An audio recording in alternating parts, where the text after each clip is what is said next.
your first heartbreak at 16. Yes. It's a very interesting story. Oh my god. Yeah.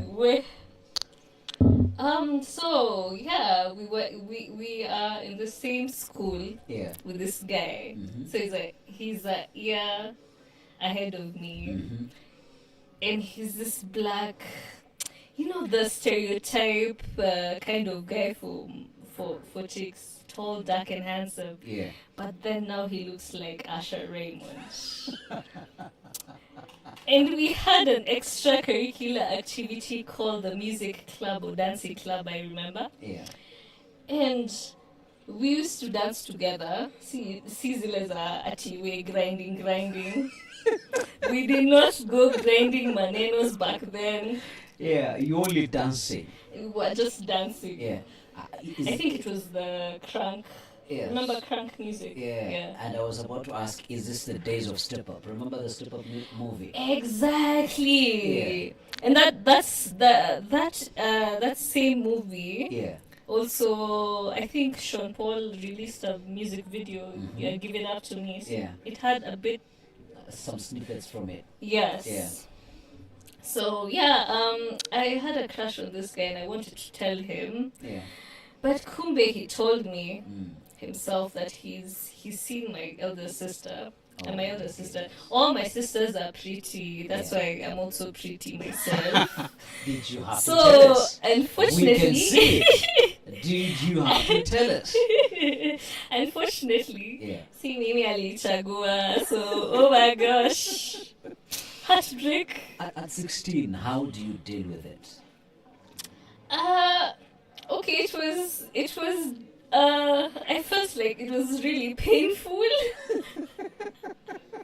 But looking back, I'm like, it's just stupidity, man. Yeah. It's a teenage puppy dog love Yeah. thing Sort of happening. thing, Yeah. Is Asher Raymond still with your sister? Did they ever get to be together, or he was also broken his heart? No. I think they've met once, but Ah. actually, sis, I've never told you this, but Yeah. now it's on air. Yeah, ulininyang'anya Charlie, man. I cannot stop laughing. I Yes. cannot stop laughing. So you might be wondering why we started a little bit different. This is a conversation that we're having before Mr. Director was able to do his thing. But welcome to the second episode of today for this data podcast. I am your host Alan Habert, and I'm Sarah Busibori, Yeah. aka Sash, aka the autistic advocate. all right, Yeah, Sash yeah, Bossibori. yeah. Who is Bossibori?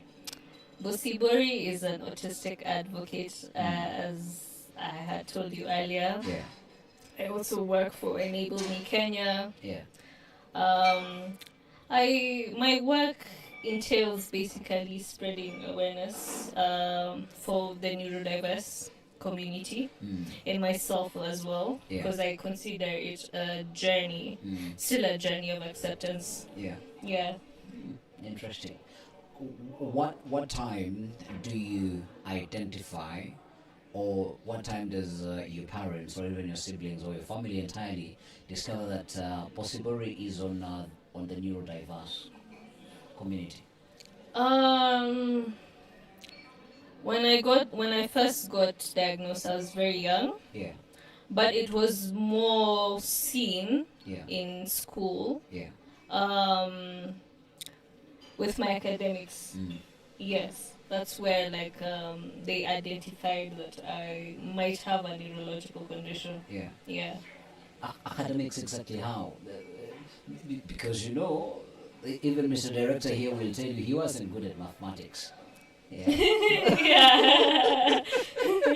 Okay, so I had a problem. I had a problem reading and writing. Yeah.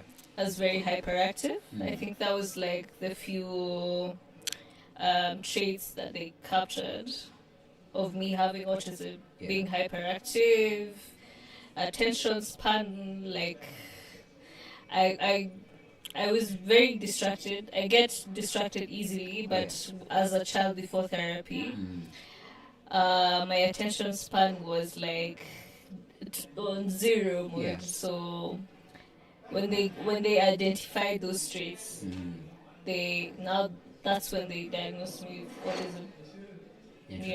Interesting. Through assessment. Yeah. Take us through neurodiverse. Neurodiverse. What is being on the neurodiverse spectrum? We hear autism. We hear Down syndrome. Could you educate somebody who is watching us right now? Neurodiversity is a spectrum.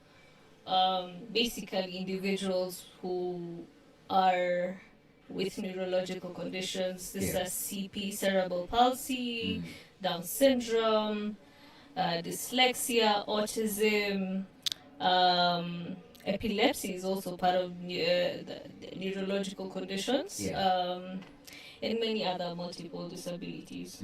Yes. When the discovery, when your family gets told that Sash probably is autistic or she is on the neurodiverse spectrum, what happens to your family? Was there a lived experience of a family member with on the neurodiverse spectrum, or you are the first and it came as like Allah? That's a good question. In my family, I don't think there's an autistic person. Yeah. But once they realized it, it's hard to accept that your child is living with a different condition and is not. I wouldn't say is not normal. Yeah. But differently wired. Yeah. Yes. From society, because they have because of society and the expectations people have, they still we still have those things with us, and worrying about stigma and stuff like that is what makes a person in denial. For having a person that is close to you that has a condition. Yes. Interesting. And then definitely we'll particularly focus on autism, or on the autism spectrum. And there are so many myths and misconceptions. Have you watched? Before I ask you if you've watched it, let us talk about autism more extensively. There are some misconceptions about autism. Which are some of these that you could make aware to somebody who is listening to us and somebody who is watching? And could you be able to demystify some of them so that we can educate guys who are watching? I think the first one is you don't look autistic. There's nothing in this world like you're supposed to be looking autistic to have these traits. Because autism does not have a look. Autism is a condition that is mainly an internal one. Yes, it's a neurological condition. Probably our hyperactivity or the meltdowns are the ones that show we are autistic, but we do not look autistic. There's nothing like that in the dictionary. Or anywhere. When somebody hits you with that, you don't look autistic. What is your first impression? Do you entirely retract and just want to withdraw? What happens even before we go into other sort of myths and misconceptions? No, I think with my experience of advocating and me telling people that I'm autistic, it's not. I don't take it as an offense, but rather because we're all human beings. There are people who judge and there are people that don't judge, and there are people who want to seek knowledge and ask you genuinely, so what is autism? So how? Give me more details Yeah. of autism. Yeah. Mm.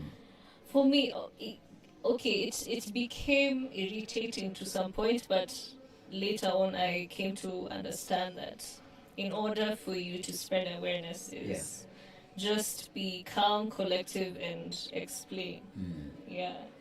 Interesting. That is a very important trait that most people with disabilities don't possess. Be calm and explain or educate. Before we go into even why most persons or some persons with disabilities might not possess those traits, which are some of the other misconceptions that you have come across. Demystify this one for me. You say that you aren't very good in the books when you're getting the diagnosis, but one of the traits that probably a trait or a misconception is that persons on the autism spectrum, they are super intelligent. Yes, that always comes up. I'm like, oh my gosh, you guys have superpowers. Yeah. You can do this and Look this. at Elon Musk. Look at Elon Musk. Yes, Elon Musk is like the richest man on earth Yeah. right now. He owns Tesla. Yeah. He also owns SpaceX. He wants to take us to the He moon. wants to take us to the moon. Yeah. Yes, we all want to do that, but it's all of us that are living with or are autistic. All autistic people are very different. Very different. It's like personalities. You can't have the same personality as I have. Yeah, so that's my view. Look at you looking at me, or do you want some of it? Yeah, is it contagious? Any other misconception apart from being super intelligent? Oh, but I think you make a very good point because just like personalities, there are so many different personalities, and we are so many of us, and we cannot be all from the same jar. We can be the same. Yeah. Yeah. So yeah, the other one is we don't have a good sense of humor, or we don't get jokes. That one, like it's the same thing of how like an introvert can't you can't all be introverts. Yeah, so if I can get your joke, Yeah. someone else can't get it. It's okay. It's a human trait. Yeah. Yeah. Okay. Mm. You like jokes? Like that's my everything. Like in the morning, I'd like to laugh. You know. Yes, that's how also I end my day. Yeah. By if I'm like after this conference, I'm going back home. Yeah. When I go back home and settle, I love watching shows like Rick and Morty. Who makes you laugh? Of which, oh, my dad makes me laugh because he's the comedian in the family. Yeah. Yes. Shout out to. Is he called Bossibori? Bossibori is a female name, man. I thought it's a family name. No. Bitange, Kenneth Bitange. Okay, is shout my out dad's. comedian Bitange in the Yes, house. yes. Whoop, whoop. Besides from dad, Yeah. is there any other person who makes you laugh? Maybe a comedian. Which one? I love Kevin Hart. Kevin Hart is And the screaming? funny. Huh? The screaming, you saw that special that he did when he was screaming? Yes, Yeah. yes. Ooh, and Snoop Dogg. Oh my gosh, he's a rapper, but Yeah. his posts on IG are crazy. Like this guy, I don't know where he gets his content, but yes, This guy is funny. I think they put in a little bit of more research into coming up with the jokes as well. So, Yeah. so that they really can't cut you. Your favorite joke? Guy, Atia's favorite joke. Your See, a favorite, joke is- Kevin, your favorite Kevin Hart joke? Wow. Have you had jokes about him and his daughter? The favorite. Have you watched some YouTube video of him and was it Undertaker? Where like they were in the bathtub and the both of them were sharing experiences. Was it Undertaker? Given that you're talking about the Undertaker and Kevin Hart in the bathtub, that's a his favorite. It was one of the wrestlers, WWE wrestlers. Yeah. and then they were filled up with like ice Yeah. cubes, yeah. Mm. And then they were asking each other. No, Kevin Hart was asking him Yeah. his experience as a wrestler. Oh Yeah. my gosh! It was very hilarious. Yes, Mm. yes, it was the Undertaker because the Paul Bearer was there. Yeah. And oh, sorry, I used to love wrestling when I was a kid. You've taken us to back when you were a kid, and you're talking about the kind of shows that you watch when you go back home. Why are you limited in the kind of content that you could consume? And I ask this question because it's in relation with then how do you discover this aspect of you that you have a great sense of humor, or you are interested in humor, or you have what brought to the build up, what led to the build up of that? What did you grow up watching? Very interesting. Tom and Jerry. I used to watch a lot of Looney Tunes. All And right. then Mr. Bean. Oh my gosh, Mr. Rowan Bean. Atkinson. Oh, he's I think the best comedian after Charlie Chaplin, because Charlie Chaplin was silent, Yeah. and also Mr. Bean was silent. Yeah. But sometimes he would talk, and that really Very, intrigued very- me. He would just do funny sounds. Yeah. Like when he's so disappointed, he'd be like, "No." And Teddy. And then you wonder, why would a grown up be acting like that? Exactly. And he's an engineer, Yeah. right? Yeah. So that's growing up seeing those comedies and stuff Yeah. made me appreciate comedy. Mm. Yeah, and a sense of humor. What aches you most when people say that people who are autistic or even persons with disabilities don't have a sense of humor? It does affect. Okay, it doesn't really affect me because I would ask them. So how do you know that this person doesn't have a sense of humor if you haven't tried to Yeah. crack a joke? Mm.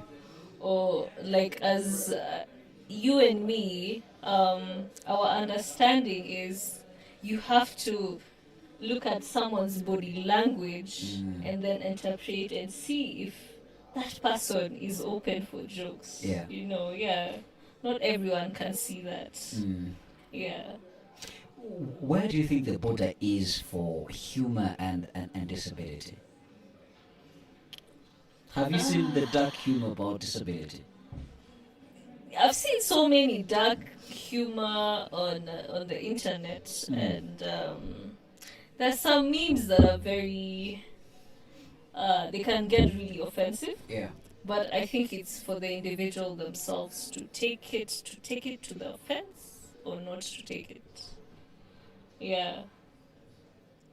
Is it a good tool then, or would it be a bad tool? Because there's some that I've seen, I'm like, wait a minute, I would laugh definitely. Because some of these some of these memes and some of these clips, they are very, very hilarious. Yeah. Yeah. School have been diagnosed. How do you make it through school? How what? Sorry. How do you make it through school? Did you stay in school? Did you? Yeah, I started off at a mainstream school, Yeah. but I had to be transferred to a special school where I got my therapy, Yeah. and that's how the developing part started. Yeah. Could you have a clear distinction between quote unquote regular school and quote unquote special school? Would Yes, you, yes. Would you be able to distinguish between the two? Yes, I could, because in the school that I was in, we had we had people living with We had people that are autistic. Yeah. We have people with cerebral palsy, Mm. people with Down syndrome. Yeah. Those are not like the physically challenged. Mm. But as well, Down syndrome is also part of neurological conditions, Yeah. but it's physical at the same time. So, and then we're less people, we're Yeah. less community. Mm. It for me, it felt like I was in a community where I belong, Mm. because we're so many different individuals there, and despite, or let me not say despite, having a community that is like yourself Mm. made me more comfortable, because Yeah. at least there's a community where I belong. Mm. Yeah. Before the diagnosis, even in a mainstream school, would you feel out of place? That's why you would say that when you went to the school that you were at, you felt more at home as compared to a mainstream school. Yes. I was a very hyperactive kid. Yeah. I could socialize with my peers, but now when it comes to class, when we're going to class, and then people are being asked questions, Mm. and you fail the answer, Yeah. not because you You do deliberately not know it. are failing it. Yeah. It's belittled me. Mm. So in a school, a special needs school, Yeah. and all of you guys are learning the same thing, and every person is being taught per their pace. Yeah. It's made me more confident. Mm. Now the issue was transitioning now to after high school, Yeah. like primary, secondary, transitioning now to a tertiary institute. Most tertiary institutes in Yeah. Kenya are not accommodated enough for persons with, for people who are autistic, Yeah. people who have cerebral palsy, people who are on wheelchairs and Yeah. stuff like that. Yeah. Interesting. Before we go away, before we graduate the conversation onto other topics, autism is a spectrum. Could you explain a little bit further? What exactly is on the spectrum? Okay. Spectrum. We mean the people who are on the severe end of autism, Yeah. where there's the non-verbal, Yeah. very hyperactive, may have a coexisting condition like epilepsy, and then now we have the mild. Like Yeah. I'm on the mild side of autism, where some of my traits are very pronounced. Yeah. I have anxiety. I also have ADHD. Yeah, so I'm on the mild spectrum, where I'm verbal. Yeah. I can communicate with you. Mm. Yeah, so that's like that's what That's the defines spectrum, the yeah. spectrum. Yeah. Interesting. So when you are, I will continue using the word quad because for a lack of a better word, when you are in special school, what talents do you discover that you have, and how do you transit out of school system now into SASH? Because I believe in high school, for real, you are in SASH, not unless you are. I think I was still looking for Sash. Yeah, You're discovering yourself, yeah, I was basically. discovering myself. What talents did you identify in school, and how have they helped you now move into this long journey of life? The arts. Yeah. Before actually, I transferred to a special school. My art teacher, is called Mr. Hinga. He's late right now. Rest in Mr. peace, Hinga. Mr. Hinga. Yeah, he's the one who identified that I love art, and it was among my strengths in primary, art and music. Music because I used to love singing. I was about to tell you, can you drop us a cappella? Was it? No, not today, not today. I'm so all shy. right, all But right. funny thing, I was in a choir Yeah. in primary. Oh my goodness. What voice were you singing? I think alto. Alto. I can't go soprano. Soprano. Soprano is for the gwijis. Hata kama mi ni bosibori na tunajulikana na soprano voices. No. Yeah. Alto. Yeah. Okay. Yeah. Did you further the arts? Yeah. Yes, I did actually. After high school, Yeah. there's this guy called another art teacher of mine in high school now. He's called Eric Manya, and he's one of we actually meet time to time. He also invites me for workshops. Yeah. So, immediately after I finished high school, I was enrolled in to do some classes at the Go Down Art Center. I It know used the to Go be- Down. Yes, it used to be Yeah. around South- industrial area. Industrial area, Yeah, so I went there for I think a couple of months. So I was sent to another heavyweight artist in Kenya. He's called Patrick Mukabi. yeah. One of my he's also a big mentor of mine. He's done pieces that most people see in Java of big mamas in the soko. Yeah. Mama Soko. Yeah. So he taught me for a couple of months as well.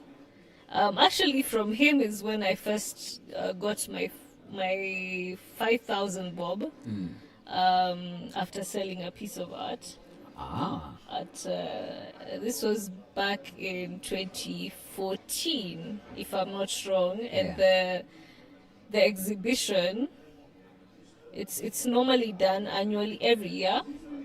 And it's called Affordable Art Fair, and that was my first the first time I sold a piece in my life Yeah. that is worth 5,000 bob.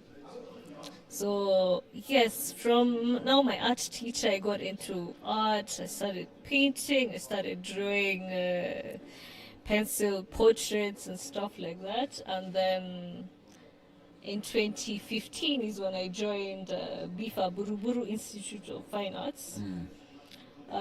That's where I did my certificate course in drawing and painting. Fortunately, yes, I passed. I didn't know that I could actually in a normal mainstream institute. So after that, I went on and I'm like, since I finished my cert, why don't I go back and do a diploma course? So I went along with it, but it was because we all know that diploma can be intense now. Yeah. So for me, it was very intense. I could not know how to juggle like my entertainment, the leisure time, Yeah. and juggling with exams and doing my projects, Yeah. and then also, that led me. It's like I was trying to not be autistic and just go beyond my limits. So I went through depression, and then now identity crisis came in. Actually wanted to end my life, and that's when I decided. Like, there's actually a lecturer that told me, and he had noticed that my attendance was low, and he told me like you're not being yourself. So he actually saved me from saying that statement that I am not being myself. So I had to drop out. I dropped out of BIFA, and I was really low. I was at the lowest point of my life. And then my siblings, they actually came and they kind of rescued me. And I was told, they suggested that I need to seek um, a, a support group. Yeah. And since I'm a social bird, I love social media. So on Facebook, I looked for support groups, and I found one, which is Kenya Autism Alliance. Yeah. It's a group that is led by a lady in the US who also has a child living with autism. So I also got to interact with parents that also have children with autism, and then I came to know Karen Muriuki. Mm. So that was my first the first adult like myself who has autism. That was the first accomplishment, seeing another person like myself and actually interacting with her. And then I went through like the page. Then there was this advertisement for a poster for Mr. and Miss Light of Autism Kenya. So I went back But and by then this time, what year is this? 2018, 2018, the end of 2018. Yeah. Yeah. So I saw that pageant poster, and I remembered back in the day when I was a teenager, I always loved watching Tyra's Next Top Model, and I was like, let me try this pageantry thing. I've never been to a pageant audition before and stuff. So I went, I auditioned. The first day of auditioning was nerve-wracking. I remember I took cards somewhere from Westlands till Sportsview Kasarani with a boda before the auditions were ending. Yeah. I figured them. I auditioned. I was asked questions, and then later on, I was accepted to go on out for the training. Then the training came by. After the training, the D-Day came, and I walked. I also saw models that were autistic walk as well, and then I was named Light of Autism Kenya, and it was a big event. Like 2 days after is when I saw someone sent me a tiny snippet of my video on BBC Focus. It was uplifting for me. Yeah. You say that around 2018, 2017, that's when you get to meet Karen Karen Muriuki. Muriuki, yeah. How does it feel? Yes, you went to quote a special school, but there are so many people on the neurodiverse spectrum, not necessarily persons with autism. How did it feel to finally connect with Karen Muriuki? And also, fast forward to the beauty pageant. You are here, you're looking at other persons on the autism spectrum. What goes through your mind? I felt like I belong. Like finally, I've seen my community. Niko Like home. Niko home, Yeah. Niko nyumbani.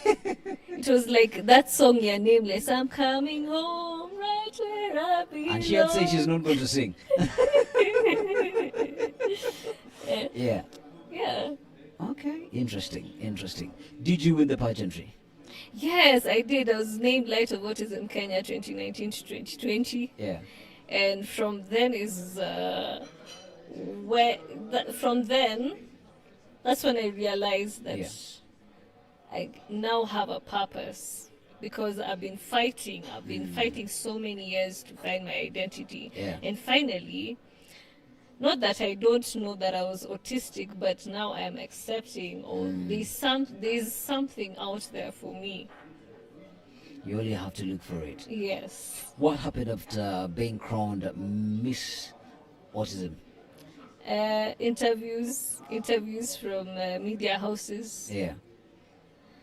I think that actually before I was named Light of Autism, the first person who interviewed me was Sharon Mundia. Yeah, all right.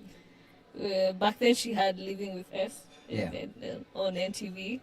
But I think Yeah, that one. I remember Sharon Mundia. Yeah, Sharon Mundia. She first interviewed me, and then now I had a number of interviews from guys, Switch TV, Mm. Look Up TV, Ebru TV, Yeah.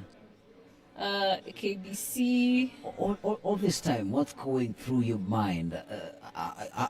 Did you feel like you're on steroids or something? Yes, oh my gosh, it was just a really good experience. Yeah. And then, like the people behind the Mr. and Miss Autism Kenya are like really great foundations, really aiders in partnership with Step Up for Autism. Like they're my foundation, like it's where I started. Yeah.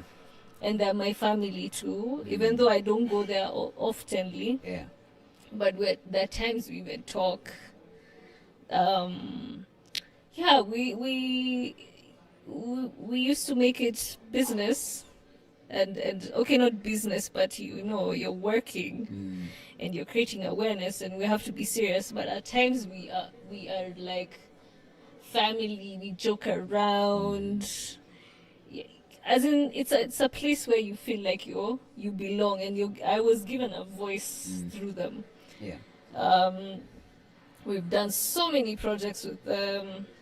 I've interacted with people around Mathare because the foundation mainly focuses on the Mathare, giving free therapy Yeah. to children or autistic children, adults, people with cerebral palsy as well, every Saturday morning, and they do that every single Saturday. Yeah. And it's for free. It's actually for free, so they're giving back to community, and I think that's what made me fall in love with them, because they do things from the heart, you know. Yeah. And it's hard to find organizations that have that Yeah. in mind, like just put your heart first. So so big up to Step Up for Autism and Radiators. Yeah. With them, I also had the opportunity to go to Morocco. Morocco. Yeah, I went to Morocco, the beautiful land of Morocco. Yes. Were you in Casablanca or? I was in Rabat. All right. Yes, I went there for like an autistic-led. It was an event for persons with autism. So I went there and I could represent Kenya. But I went there dancing like a Somali. You know, I'm half Somali, half Kisi, so I had to represent my people from Somali. Land Haye. Haye. Yeah, so. Half Somali, half Kisi. Yeah. That explains a lot. Yeah, that's why I'm fire.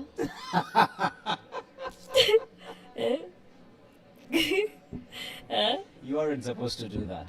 But anyway. For real? Why?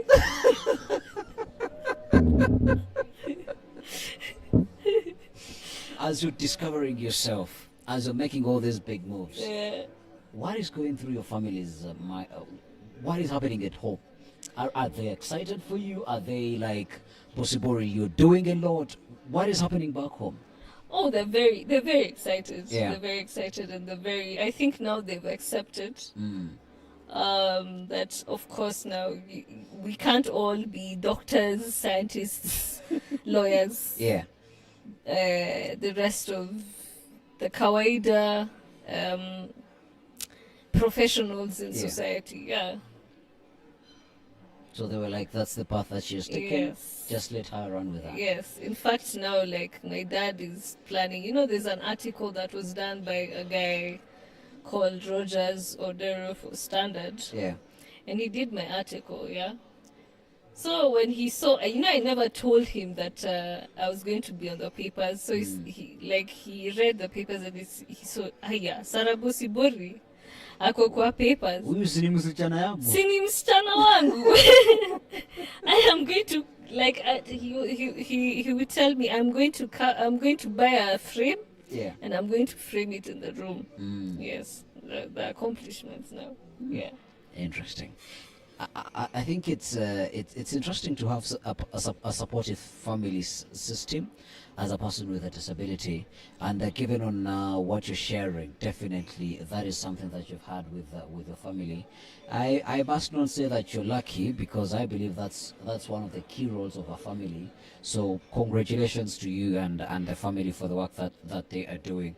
Graduating the conversation into the Bosibori we are sitting with right now. Mm-hmm. Cut that out.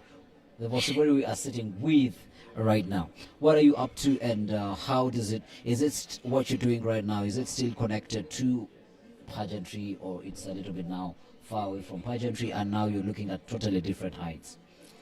I could say it's from a start of pageantry. Yeah.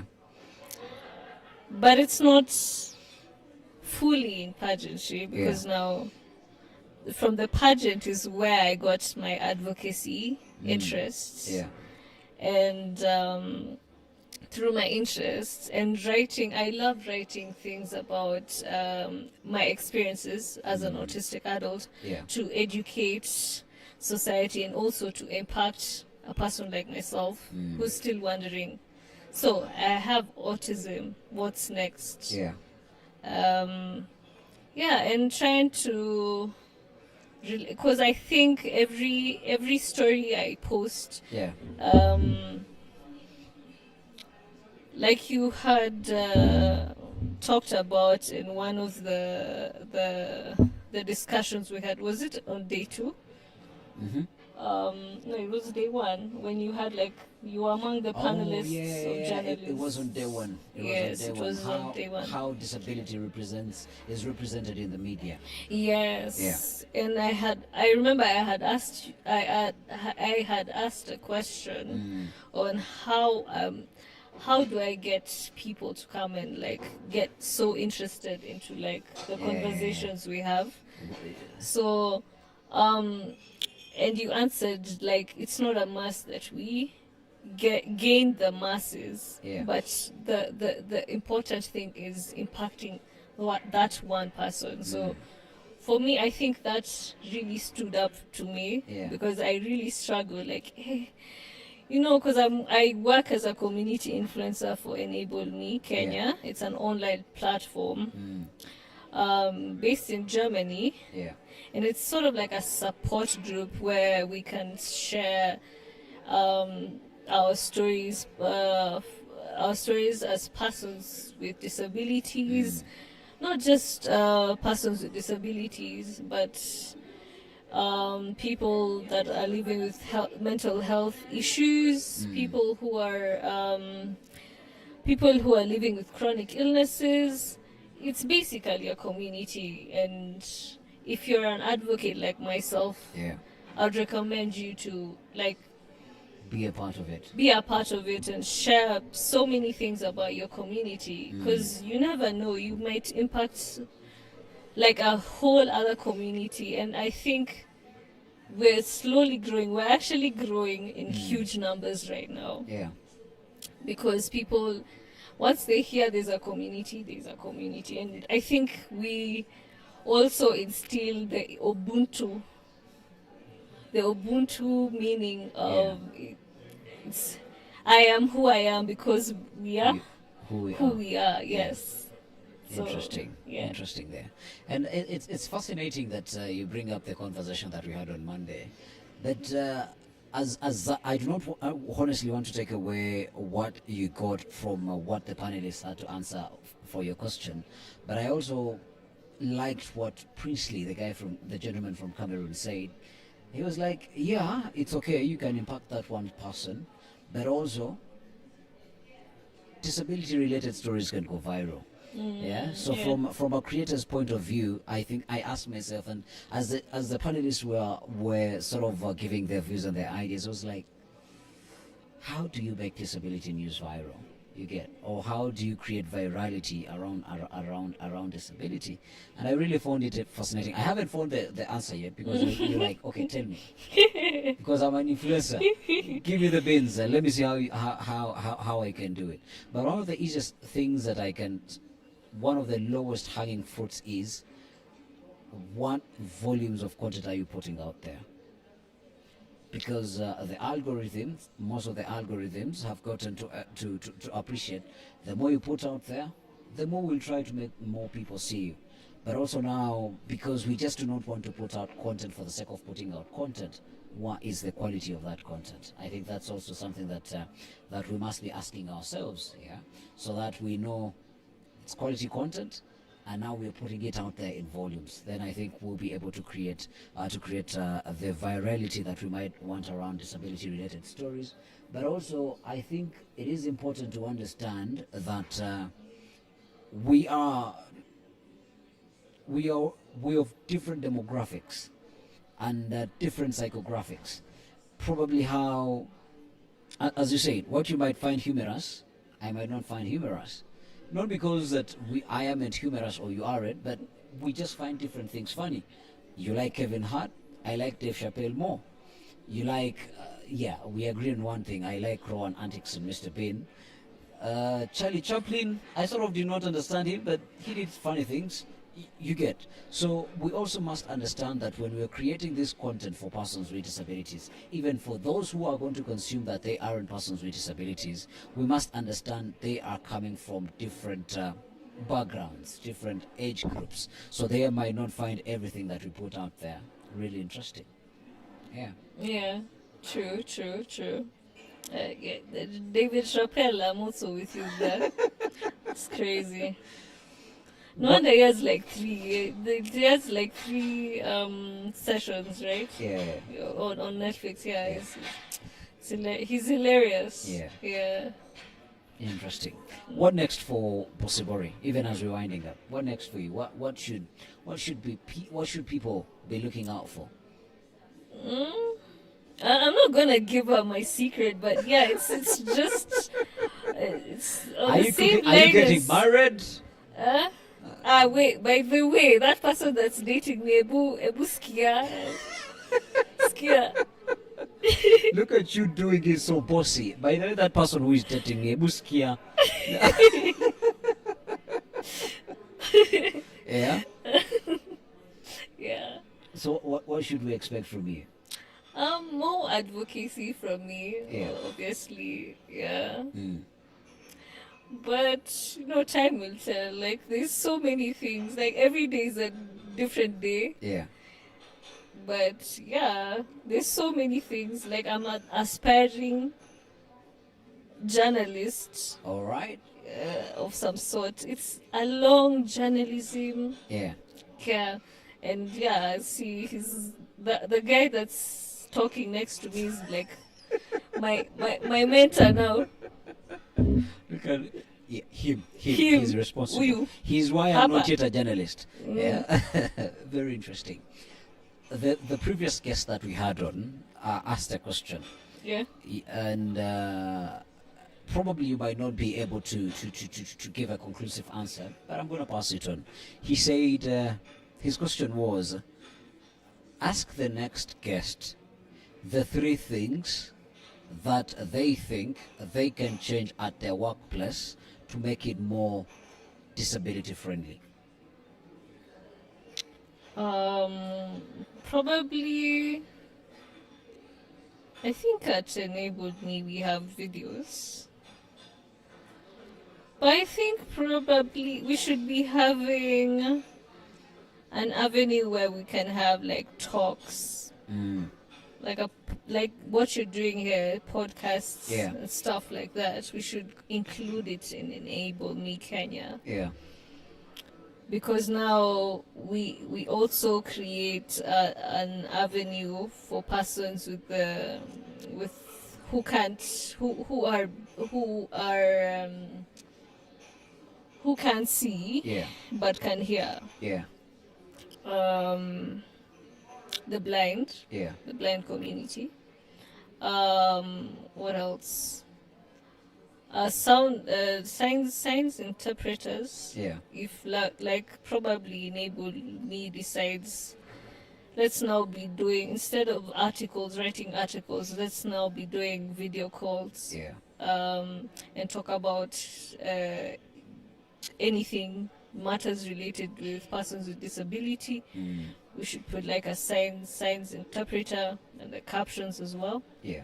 Yeah, so that's the only thing. But Yeah. Enable Me right now, like the platform and how it is, the design right now, it's great. It's and I hope accessible. people, it's accessible, and I hope people do join, because it's not just us community influencers that post our stories. There are other people that are persons with disabilities that also educate us more, because we're human beings. We keep on learning something new every day.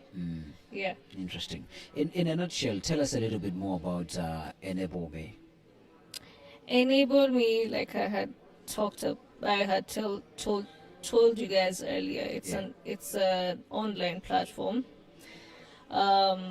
It's a support group of some sort where we have a community. There's a this persons with disability community where we share stories, be it relatable. Yeah. We also share the events that are happening, like the 3 days event we Conference. had here. Yeah. Job opportunities as well are posted there for persons with disabilities who seek to look for jobs. Basically anything and everything about mental health, persons with disabilities. They say mental health. Yeah.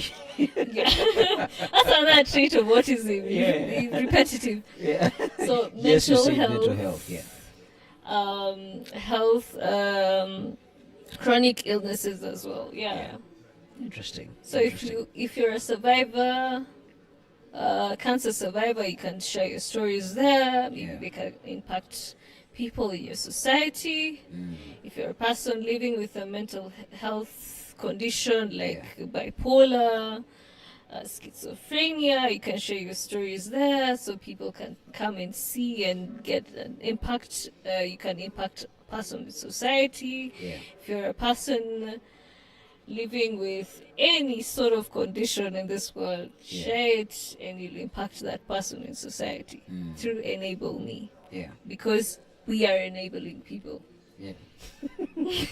It's like, I am done. That's my elevation speech. How can people find Enable? Do they need to do any registration? Once you can Google Enable Me. Yeah. On Google, you can Google Enable Me. Once you find Enable Me, the website, you can sign in. There are actually how do I say, prompts, right? That show you if you can register and sign in. You can register yourself. After registering yourself, obviously they'll ask you your email. You can create your password and your username as well. So once you're activated, you can go explore the options on the window. And that's how you can connect. You can comment on other people's posts as well. So with every time you post, you get some badges. There's normally badges that give you a sort of reward for accessing on Enable Me every time you're there. You also get to network with people from around the world as well, because it's based in Germany. Yeah. Yeah, so you relate with so many people. A last word Yeah. before we end the conversation. Yeah.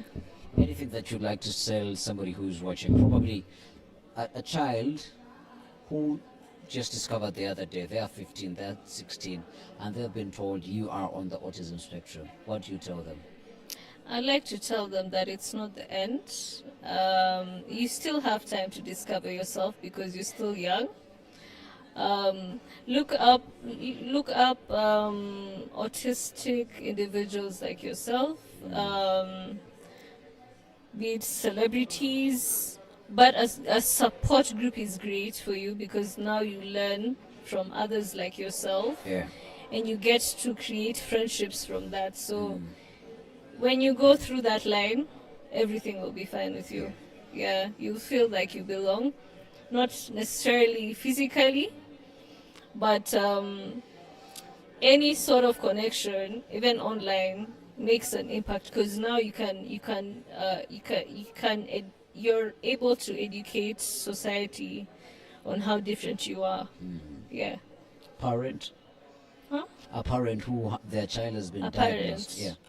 Oh, a parent, I would tell them, be patient, carry on with the spirit of parenting.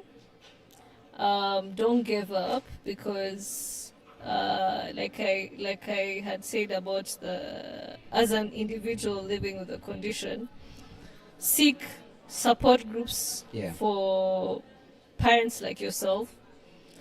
With their experiences, they can also teach you on how to navigate around the world, the neurodiverse world. And through that, imagine you'll feel like a weight has been lifted from you. I get so many messages from parents on Facebook. I didn't know I have like a huge impact on so many people's lives. I recently came to accept that, hey, okay, now I'm like A role model. a role model in Yeah. society. And imagine if I am that, you can also be that for your child or for yourself. Yeah. Yeah, Interesting. just continue championing it. And then, what will be the question that you'll be leaving for the next guest that we're going to be having? Eh. A question. That's I was gonna ask how inclusive, but that's cliche. The next question. I would ask them, what sign are you? What Sign, the sign, zodiac signs. zodiac sign? Yeah. All right. We'll pass it. We'll pass it. Yeah, I'm a Gemini. You're a Gemini. No, actually, I'm a Taurus. You're I just Taurus. turned 29 a few days back. Ah, Yes, I'm a Taurus. interesting. Yeah. Interesting. I'm still waiting for a present from Alan. You've just told me now. Yes. You've just yeah, told me now. Yes. So probably you will be Next year. Okay. Somebody you're dating might be watching. I wanted to ask you. Probably I would give you a gift by you being my date on the dinner tonight. So that might be out of the question. But thank you very much for making the time. And we're hoping, because this is a platform that we're slowly building out, and we are hoping that we'll be able to tell as many stories and give as many voices to persons with not only with disability, but everybody who has a story that they believe needs to be heard out there. And I hope that I will be a good mentor, as you've said, and I'll be able to train you to become the best journalist than I am. Amen. Amen. Amen. Amen. Bye-bye. Bye.